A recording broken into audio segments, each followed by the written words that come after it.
அமெரிக்காவ பொறுத்தவரை ஊரு பூரா ரவுடித்தனம் பண்ணிக்கிட்டு இருந்தாங்க. அதாவது உலகம் பூரா ரவுடித்தனம் பண்ணிக்கிட்டு இருந்த அமெரிக்காவுக்கு, ஈரான் யுத்தம் அப்படிங்கிறது செம்ம ஆப்பு. காரணம் வெற்றி தோல்விய தாண்டி எப்படி எக்ஸிட் அப்படிங்கிறதே தெரியல. ட்ரம்ப பொறுத்தவரை கவலையே இல்ல. தெரிச்சு ஓடி வந்துருவாரு. ஏது ஆப்கான்ல இருந்து நான் வெளியேற போறேன்ப்பா. உலகம் பூரா ராணுவ நடவடிக்கை நாங்க பண்ண மாட்டோம். சும்மா நாங்க பண்ணா நீங்கலாம் என்ஜாய் பண்ணிக்கிட்டு இருக்கீங்க. நீங்களே பண்ணுங்கடா அப்படின்னு முதல் டெர்ம்ல ஒரு டோர ஓப்பன் பண்ணாரு. அந்த டோர்ல பைடன் சும்மா கெத்தா நடந்து வராம, அமெரிக்க வீரர்கள கூட்டிட்டு தெறிச்சு ஓடி வந்தாரு. அந்த அசிங்கத்த போக்குறேன் பாரு அப்படின்னு சொல்லி, எல்லா டோரையும் திருப்பி நான் மூடுவேன் அப்படிங்கிற மாரி கிளம்பி ஈரானுக்குள்ள வந்துட்டாரு. மனுஷன் வேற எங்கேயாச்சும் போயிருக்கலாம். அட்லீஸ்ட் வெனிசுலாவோடயாச்சும் நிறுத்தியிருக்கலாம். ஈரான் யுத்தத்த ஆரம்பிச்சுட்டு, எப்படி முடிக்கிறதுன்னும் தெரியல, எப்படி வெளியேறதுன்னும் தெரியல. இப்ப பொசுக்குன்னு யுத்தம் போடுவாரா, போட மாட்டாரா அப்படின்னு கேட்டா 2 விவகாரங்களா போயிட்டு இருந்துச்சு. யுத்தம் போடுவார் அப்படின்னு ஒரு குரூப்பும், போட மாட்டாங்கங்க. இதுக்கு மேல போய் யாருங்க அடி வாங்க முடியும்னு இன்னொரு குரூப்பும். நமக்கு தெரிஞ்ச வகையில ஜூன்ல மேபி அடிதடி சண்டைகள் ஆரம்பிக்கலாம். இல்ல அதோட தாக்கத்த ஏற்கனவே ஃபீல் பண்ண ஆரம்பிச்சிருக்கலாம். ஆனா, ட்ரம்ப பொறுத்தவரையும், "என்னைய உங்கனால கணிக்க முடியாதுடா. நான் இன்னிக்கே ஒரு புது ஆப்பரேஷன உருவாக்குறேன் பாரு" அப்படின்னு சொல்லி ஆப்பரேஷன் ஃப்ரீடம் அப்படின்னு அறிவிச்சுட்டாரு. ஒருவேள ஓகே, ஈரானுக்கு சுதந்திரம் வாங்கி தரப் போறேன் அப்படின்னு சொல்லப் போறாரான்னு பார்த்தா, அப்படிலாம் கிடையாது. ஸ்ட்ரெய்ட் ஆஃப் ஹோர்மஸ்ல ஈரானோட தடைய உடைக்கப் போறேன் அப்படின்ட்டாரு. அப்பதான் எல்லா பயலுக்கும் பதறி இருக்கும். இப்படிதான் இந்த ஆள் காலையில சொல்லுவான், மத்தியானம் சாப்பிட போகும்போது நானே மூடுறேன் பாரு அப்படின்னு சொல்லிருவானே அப்படின்னு ஒரு பயம் வந்திருக்கும். ஆனா தலைவன் சொல்லி அந்த ஆப்பரேஷன நடக்க ஆரம்பிச்சதுக்கு அப்புறம், இது ஆரம்பிச்சது யாரு அப்படிங்கிறது எல்லாருக்கும் ஒரு குழப்பம் வருது. ஒருவேளை ஈரான் சொன்னத இவர் மாத்தி சொல்ட்டாரோ, அவனுங்க ஸ்டேட்மெண்ட்ட இவர் படிச்சு நம்மகிட்ட காட்டுனாரோ அப்படிங்கிற ஒரு ஃபீலிங் வர ஆரம்பிச்சது. காரணம் இவரு சொன்னது என்ன?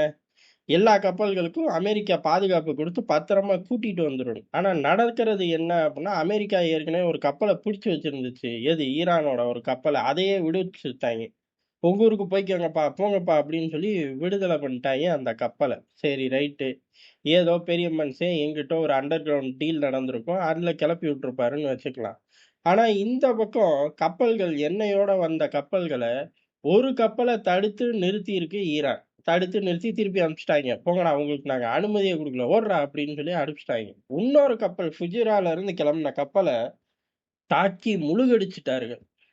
"அட பாவிகளா! அமெரிக்காவ நம்பி கிளம்பி வந்தோமே" அப்படிங்கிற மாரி இருந்திருக்கும் கப்பல ஏத்தி விட்ட ஆசாமிக்கு. ஆனா அந்த கப்பல் முழுகி போச்சு. இப்ப ஆப்பரேஷன் ஃப்ரீடம் எப்ப ஆரம்பிச்சுச்சு? ஏன் ஆரம்பிச்சுச்சு? எதுக்கு ஆரம்பிச்சுச்சு? அப்படின்னு ட்ரம்ப் விளக்குவாரா? அப்படின்னு கேட்டா, அதான் தெர்ல. காரணம் படு மைனஸ்ல போகுது. அன்னைய அறிவிச்சதுலருந்து ஈரான் கை ஓங்குது. ஈரான் ஒரு கப்பலையும் விடுவிச்சு கூட்டு போயிட்டாய்ங்க. இவர் தான் விடுதலை பண்ணது. இன்னொரு பக்கம் பார்த்தா ஒரு கப்பல முழுகடிச்சிருக்கார்கள். ஒரு கப்பல திருப்பி அனுப்பிச்சிருக்கார்கள். ஆக மொத்தம் இன்னமும் ஸ்ட்ரெய்ட் எங்க கண்ட்ரோல்ல தான் இருக்கு. ஆப்பரேஷன் ஃப்ரீடம் ஒண்ணும் பாதிப்படையாது. ட்ரம்போட 10ஓட 11வது ட்வீட் அறிக்கை மாரி இதையும் வச்சுக்கங்க போங்கடா அப்படின்னு சொல்லி ஈரான் சாப்ட்ருச்சு தூக்கி. ட்ரம்ப் இப்ப என்ன பண்ண போறாரு அப்படிங்கிறது தான் ட்ரம்ப பொறுத்தவரையும் வெற்றி பெற்றுட்டேன். அதாவது அமெரிக்கா வெற்றி பெற்றுருச்சு அப்படின்னு தான் அவரு இப்பவும் சொல்லிக்கிட்டு இருக்காரு. அப்ப தயவு செஞ்சு முடிச்சுட்டு கிளம்பி போங்களேன் ப்ளீஸ் அப்படின்னு ஊர் சொன்னா ஒத்துக்க மாட்டேங்கிறாரு. நான் வெற்றி பெற்றுட்டேன் ஈரான் அறிவிக்கணும் அப்படின்னு சொல்லி வித்தியாசமா பேசிட்டாரு. எப்பயுமே ஜெயிச்சவன் என்ன செய்வான்? நான் ஜெயிச்சுட்டேன்ட்டு கிளம்பி போயிருவான். அவன் நான் தோத்துட்டேன், நான் ஜெயிச்சுட்டேன்னு அவன் வாயால நான் கேட்கணும் அப்படின்னு அடம் பிடிக்கிறாரு. ஆனா இப்பேற்பட்ட ஃப்ராடுக்கார பயலுகள உலகத்தோட அண்ணனா நம்மலாம் வச்சிருக்கோம்னா, உலகம் எவ்வளவு பொறுமைசாலி? இல்ல உலக நாடுகள் அவ்வளவுதான் இவனுங்களோட உலக நாடுகளோட திராணியே அமெரிக்காவுக்கு கீழ தான் அப்படிங்கிறதும் ஒரு எதார்த்தமான உண்மை. எப்படி வேணாலும் எடுத்துக்கலாம். கிரீனா சொல்லணும் அப்படின்னா 2வது இத எடுத்துக்கலாம். ராஜதந்திரமா சொல்லணும் அப்படின்னா, இத எடுத்துக்கலாம். காரணம் ட்ரம்ப் ஃபர்ஸ்ட் எடுத்தது என்ன அப்படின்னா, ஈரான்ல ஆட்சி மாற்றம். தூக்கி எறிஞ்சிட்டு மக்களாட்சிய கொண்டு வரேன், இல்ல பழைய மன்னர் ஆட்சியவே அனுப்பிச்சு மக்களாட்சியா மாத்துறேன் அப்படின்னாரு. அதுக்கடுத்து இல்ல, இல்ல அவனுங்களோட மிசைல் ப்ரோகிராம், ப்ராக்ஸி, அணு ஆயுதம் 3யும் பிச்சு வீசுறேன் அப்படின்னாரு. எது? புறா ரெக்கைய பிச்சு வீசுற மாரி.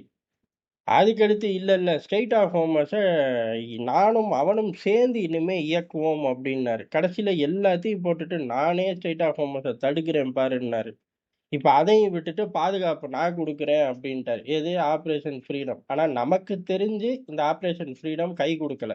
ஆனா ட்ரம்ப் எப்படி பேசுவாரு அப்படின்னா, ஆப்பரேஷன் ஃப்ரீடம்ல எல்லாரும் பங்கேறுங்க.